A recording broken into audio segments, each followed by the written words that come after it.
Breaking. Next గందరగోళంగా వినబడుతుంది. అబ్బా ఫోను గందరగోళంగా వినబడుతుంది, సరిగ్గా వినబడలేదు అంటూ ఉంటాము. అదే సెంటెన్స్కి మనము ఇంగ్లీష్లో ఎలా మాట్లాడతాం చూడండి. Your voice is echoing. Your voice is echoing అంటే మీ గందరగోళం. యువర్ వాయిస్ ఈజ్ మీ గొంతు గందరగోళంగా వినబడుతుంది అని. Your voice is ఎకోయింగ్.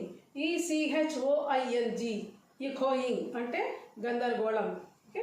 Next connection బాగా లేనట్లుంది అంటూ ఉంటాం. మీ వాయిస్ బ్రేక్ అవుతుంది, కనెక్షన్ బాగా లేనట్టుంది. So your voice is ఎకోయింగ్ here. It looks like be have a bad connection. It looks ఏమో మీ కనెక్షను బాగా లేనట్టుంది అనడానికి ఇంగ్లీష్లో it looks like be have a bad connection. It looks like we have a bad connection, so I am unable to listen your voice.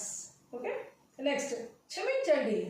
ఏమంటారు క్షమించండికి తెలుగులో? ఇంగ్లీష్లో ఏమంటారు? తెలుగులో క్షమించండి అనడానికి ఇంగ్లీష్లో ఏమంటారు చూడండి. Here sorry, very simple word sorry.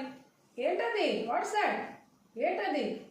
మనము వినబడకపోతే, లేకపోతే అర్థం కాకపోయినప్పుడు, లేకపోతే మాట్లాడాలని ఇష్టం లేనప్పుడు సడన్గా ఏమంటాం మేము? ఫోన్ తీస్తానే సారీ అంటాం.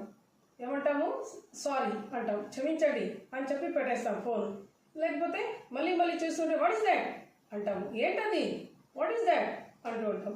ఇలాంటివి చిన్న చిన్నవి మీరు మొబైల్ తీసుకొని ఆన్ చేయకుండా మీరు ప్రాక్టికల్గా ఇంట్లో ఒకటే ఉన్నప్పుడు, ఎవరు లేనప్పుడు మీరు ఈ విధంగా ప్రాక్టీస్ చేస్తే మీ ఇంగ్లీష్, మీ స్పోకెన్ ఇంగ్లీష్ ఎంత దూరం లేదు. మీకు ఇన్ని రోజులు కష్టపడాల్సిన కూడా అవసరం లేదు.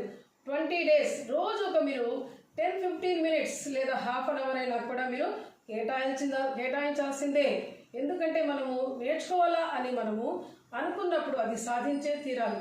పెద్ద కష్టం ఏం కాదు, ఏమి రాళ్ళు పగలగొట్టి పొడి చేయమలేదు. జస్ట్ ఒక లాంగ్వేజ్ అంతేనండి, సింపుల్ లాంగ్వేజ్. మీరు హాఫ్ అన్ అవర్ అయినా సరే మీరు కొంచెం కూడా ప్రాక్టీస్, హాఫ్ అన్ అవర్లో మీరు ప్రాక్టీస్ చేయాల్సిందే. ప్రాక్టీస్ చేయకపోతే స్పోకెన్ ఇంగ్లీష్ రాదు. So in my next class also I am going to take the topic same continuation, mobile phone, talking on mobile phone. ఎన్నో ఉన్నాయండి పాయింట్స్ మొబైల్ ఫోన్ పైన. Error అవుతుంది మాట్లాడడానికి. ఇప్పుడు చాలామంది అన్వాంటెడ్ కాల్స్ వస్తూ ఉంటాయి, వాళ్ళకి ఏం చెప్పి పెట్టాలి, ఇలాంటి వాటి మీద ఫోన్ మీదే నేను ఒక 3-4-5 క్లాసెస్ తీసుకుంటాను. ఎందుకంటే we people are using nowadays mobile phone.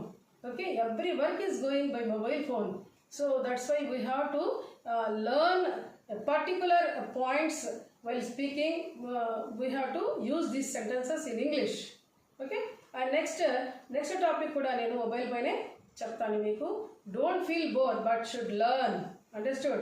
And next time also I'll bring the topic on mobile phone. Okay, thank you one and all, and thank you for giving me this opportunity to